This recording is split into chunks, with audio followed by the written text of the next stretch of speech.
Salam əziz izləyicilər. Mən Gülnar, Azərbaycan dili müəllimiyəm. Dilimizdə elə sözlər var ki, onlar tərkibinə görə 2 cür və yaxud da 3 cür təhlil oluna bilər. Bununla bağlı sizinlə bir dəfə də video çəkmişdik. Bugün də həmin videonun ikinci hissəsini sizinlə bölüşəcəyəm.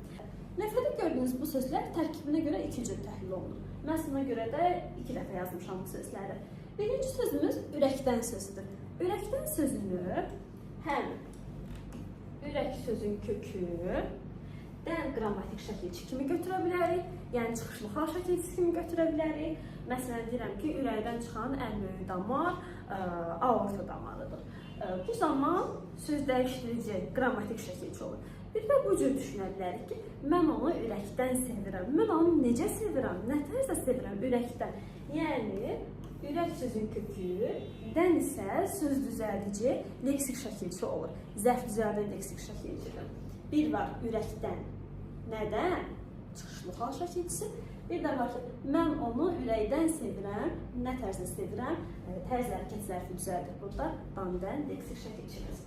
Açar sözü, açar sözünü isim kimi düşünsək, yəni qapını açmaq üçün istifadə edildiyimiz açar əşya kimi düşünsək, açmaq sözün kökü olacaq, ar isə söz düzəldici, yəni leksik şəkilçi olacaq. Bir də var ki, açar sözünü biz hərəkət bildirən söz kimi, yəni feil kimi düşünək. Məsələn, o qapını özü açar. Nə edər açar?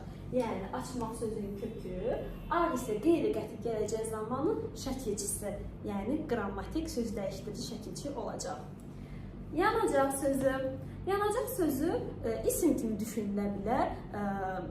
Neft, benzin, o mənada. Bu zaman yanmaq sözün kökü olacaq, acaq isə isim düzəldən leksik şəkilçi olacaq.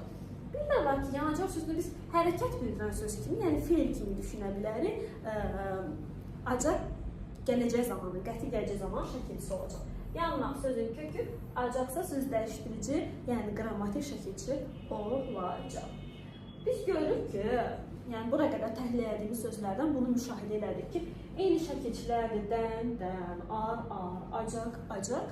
Birində leksik, birində isə qrammatik kimi götürürük. Bu deməkdir ki, şəkilçilərin də anonimliyi ola bilər. Deyim sözü isim kimi düşünsək, demək sözün kökü eyni leksik şəkilçi olacaq, yığ bitişdirici samitdir. Deyim, hikmətli ifadə, atalar sözləri, deyimlər, məsələlər, yəni o mənada istifadə edə bilərik. Nə deyim?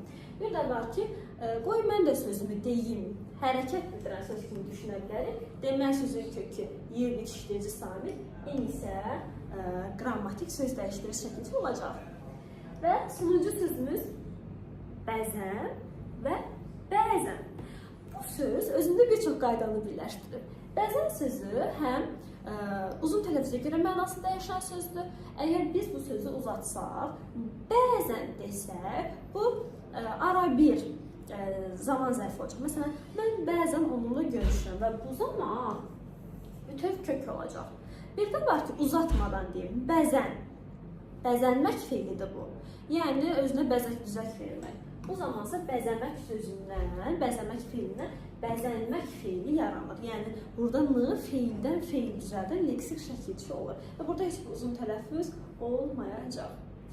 Əgər videonu bəyəndinizsə və bu cür sözlərin davamının gəlməsini istəyirsinizsə, hətta 3 cür təhlil olunan sözlərimiz var, onlardan bilmək istəyirsinizsə, o zaman like bölməsində bunu bizə bildirə bilərsiniz. Video faydalı olursa kanalımıza abunə olmağı və videonu bəyənməyi unutmayın. Növbəti videolarda görüşənədək.